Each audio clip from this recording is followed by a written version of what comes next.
My next guest could probably come up with his own choice phrase for what's going on right now, because Mike Simpson not only wants things to go faster, he wants the super committee to go bigger, much bigger in those cuts. The Republican congressman joining me now. So when you say bigger, Congressman, more than the $1.4 trillion, what would you look at? I'd be looking at $4 to $6 trillion, a minimum of $4 trillion. I think that's the only way. In fact, every commission that's looked at this says you have to get to $4 trillion to stabilize our debt and to start paying down the debt. So I think they've got to go bigger. That's why we've put together this bipartisan coalition of Republicans and Democrats urging the super committee to go big. Sir, I've talked with a number of your colleagues, Democrat and Republican, on this august growing group, and some are keen, maybe some of your fellow Republicans are keen on looking at revenues, not hikes in the tax rate per se, but closing loopholes, allowances, credits, and the like. Are you in that camp? Right. Yeah, I'm in that camp. I'm not in favor of raising tax rates. I don't think you do that, particularly with our economy in the shape that it's in. But you can get more revenue, and you can do that by lowering the tax rates and expanding the tax base by eliminating all the loopholes.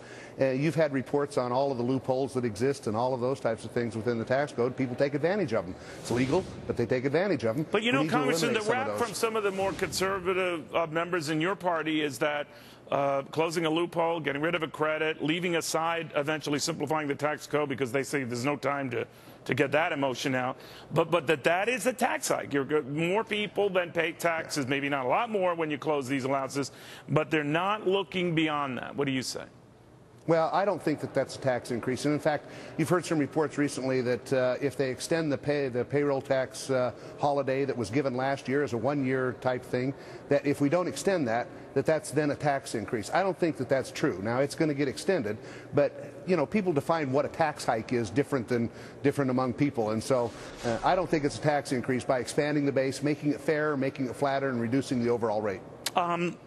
You should make you nervous that I concur with that sentiment, so you might want to run the other way, Congressman. But are you nervous that there is a group within the Republican Party, fairly or not, and maybe you admire their consistency, but maybe have some chagrin over their obstinance on this issue, that they don't see it that way, that even if a few are going to pay more taxes as a result, a tax hike is a tax hike is a tax hike. Are you afraid you'll be zoomed by the Tea Party and others who will say you've abandoned party principles? Well, I'm sure some people will say that, but the reality is every credible organization or commission or group or individual or economist that has looked at our budget situation has said, A, you got to get to $4 trillion to start solving it, and B, you can't do it without looking across the board, both at mandatory spending, discretionary spending, and revenue.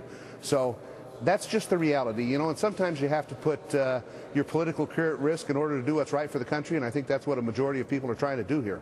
Some very quick house cleaning issues maybe you can educate me on, Congressman. If no deal is reached, let alone by Thanksgiving, but certainly by the end of the year, sequestration apparently kicks in. These automatic cuts kick in.